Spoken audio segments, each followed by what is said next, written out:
Ciao amici e amiche del segno del cancro, benvenuti, io sono Angela e questo è Exoteric World. È così che mi trovate sui social.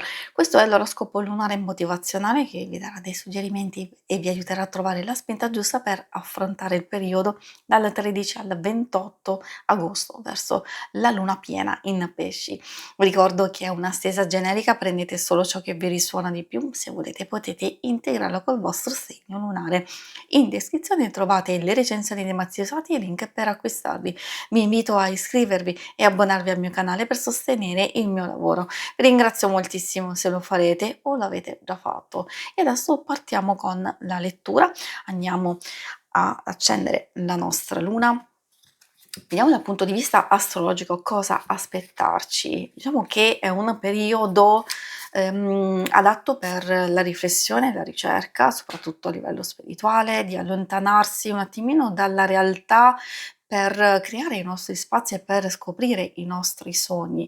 Possiamo seguire l'intuito, è un ottimo momento per porre fine ai dubbi, alle incertezze e ai conflitti. C'è un alto livello di empatia, possiamo percepire attraverso i nostri sentimenti, le nostre emozioni e pensare, dedicarci alle cose più importanti. Di contro dobbiamo fare attenzione, ovviamente sia per noi stessi, sia anche per le persone che ci circondano, possiamo avvertire un po' di nervosismo, troppa sensibilità, irritabilità, vecchie esperienze che si ripetono, ricordi spiacevoli, lo stato emotivo è abbastanza instabile, si rischia di impantanarsi appunto in dubbi, conflitti e illusioni.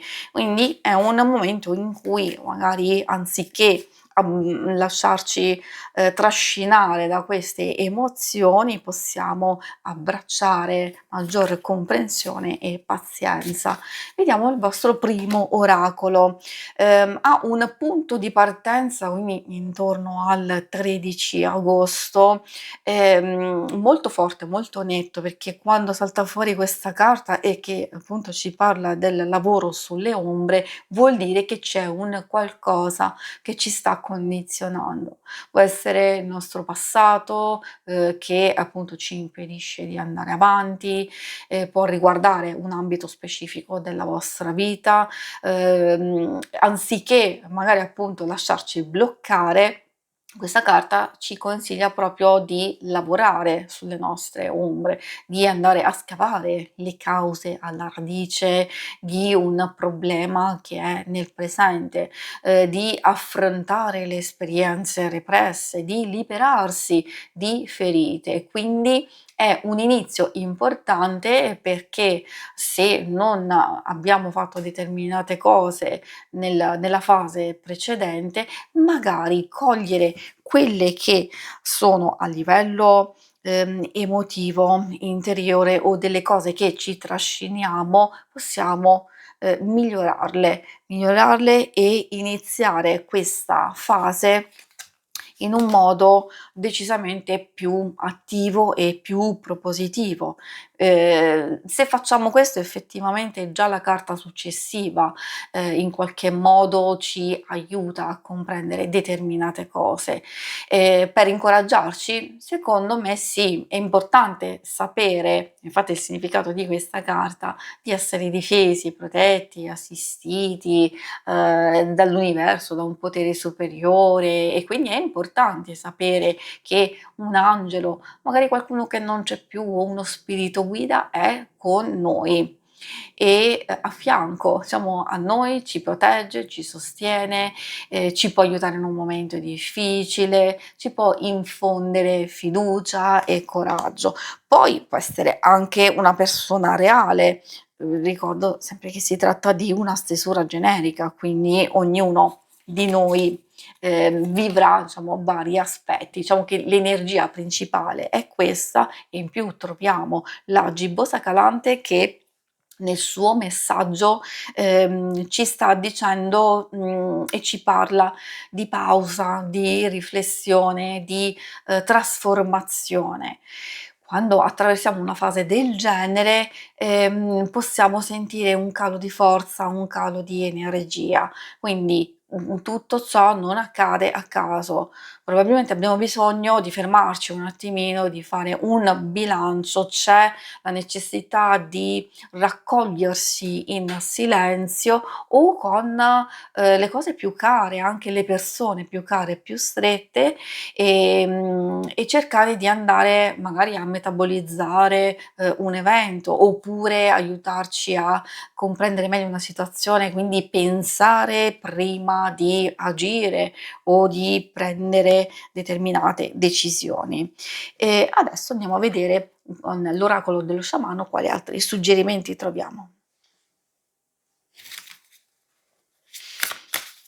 Da quello che si evince al momento abbiamo un tipo di lettura che vi sta proprio chiedendo in questo periodo di fare un po' ordine e il punto della situazione, di ascoltare il vostro cuore, il vostro intuito, di lavorare su un qualcosa che non sta funzionando o non vi soddisfa, oppure magari sulla realizzazione di alcuni sogni che avete e che per alcuni aspetti che possono essere legati al passato non ancora, si possono attivare, però lo potete fare assolutamente andando a seguire, questi suggerimenti.